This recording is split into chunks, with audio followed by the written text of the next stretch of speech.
based on a true story. Emily was full of passion and could not wait to change the world. As a teacher, little did she know that a real school was like a minefield. It stripped away her masks and tested her to her core. It pushed her to the edge and demanded that she question her calling.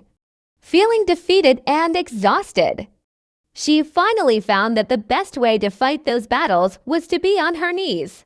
In this issue, Emily embraced her identity as an introvert teacher who was just the type of teacher some kids needed and acknowledged that God did not make a mistake after all. Snails Part 3 by Myrrh Doe Chapter 5 At Peace. It was 2 a.m.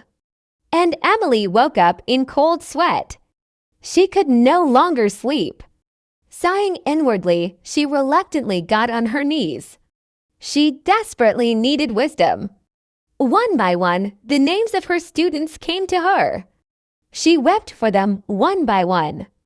The abused, the neglected, the ones from broken homes. The child who had a gangster as his dad, the child born out of wedlock. The one who had given up on himself.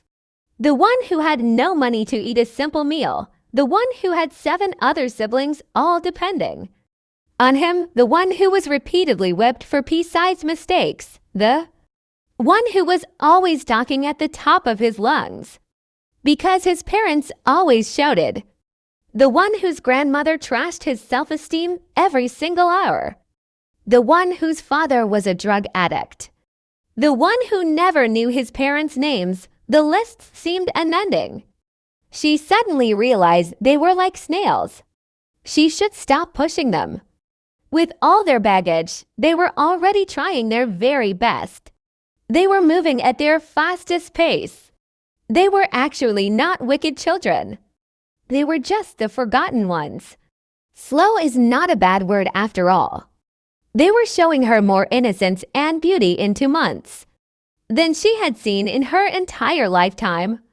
Satisfied, she went to bed again. This time, she slept like a baby. Chapter 6 Victory. Emily's ear stung, as foul language was being mercilessly hurled at her by a mere 12-year-old. How could such a small mind contain so much filth? The whole class exclaimed in astonishment and disbelief. Immediately she sat right in front of him, eyes meeting his. "What did you say? Can you repeat it? I am here now. If you want to scold me right in the face." Not behind my back. Dead silence followed. You could hear a pin drop. A few minutes felt like a lifetime. Not a word came. Then, suddenly, with total disregard for her presence, he stormed out of the room, leaving her feeling vulnerable and speechless. No more, she resolved with iron determination. Quietly, she carried the boy's desk to the side of the class. When he returned, she pulled a chair, placed an assuring hand on his shoulder and sat down right beside him. In her most controlled and gentle tone she asked, "What did you say just now? 4-letter words," he replied calmly. Sorry, she could not believe her ears. The sun was rising from the north. Alan, the boy with the foulest temper in class, was apologizing to her without prompting. That seemed to be the turning point. The first of many encounters that would leave her dumbstruck. Senhin, the most disruptive boy in class, had taken initiative and was cleaning the board for her. Fuck you. The most selfish boy in class was actually going out of his way to borrow a bottle of ointment from the neighboring class for his friend with a headache. Junax, the timidest boy in the class, was volunteering to write his answer on the board. Nadal, the boy whose face was always in tight knots, was flashing a brightest smile. Penfeng, the boy who never met her gaze, was looking at her straight in the eye and nodding his head in understanding. Ha Sing, the most bashful boy in class, was helping her to arrange her books in several neat piles, without any prompting. The class monitor, who was as terrible as the rest initially, was actually nipping a fight in the bud before it actually became ugly at the back of the class, as if it was the most normal thing to do. I fell in love with English because of you. Those words meant the world to Emily. To her utter amazement, it was actually written by Joshua. The one whom she always detained after school as his homework was always missing from her desk. Her mouth became the shape of an orange as she realized Ollie, the proudest boy in the class, actually penned "You are kind and caring. I promise not to make you angry again."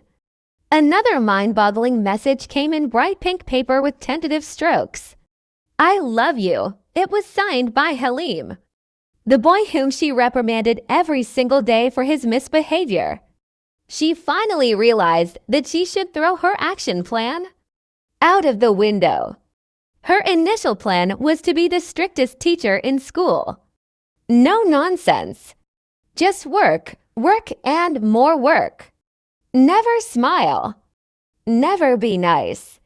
Never forgive. Punish every fault. Cane whenever needed. In humility, she found out how wrong she had been. There is a much easier way. Gentleness earns respect. Kindness is actually infectious. Laughter dissipates stress. When she played marbles, Lego, and basketball with them. When she touched a boy's forehead to check his temperature. When she bought a few buns for those who missed lunch. When she ate with them during recess. When she drew with them on the newspaper. When she watched them practice calligraphy and clapped her hands in appreciation. She had eroded their hatred towards authority figures quietly but surely, as she treated them with dignity and as fellow human beings. 21 of the 25 students in her class shed tears within 1 month. The hardness of their heart had evaporated. She had succeeded. She could just be herself, and it worked mighty fine. Myrrh Doe is a daughter of God, who happens to be teaching in SDKC Alor Gaya, Malacca. She loves durian, reading, nature, photography, and music.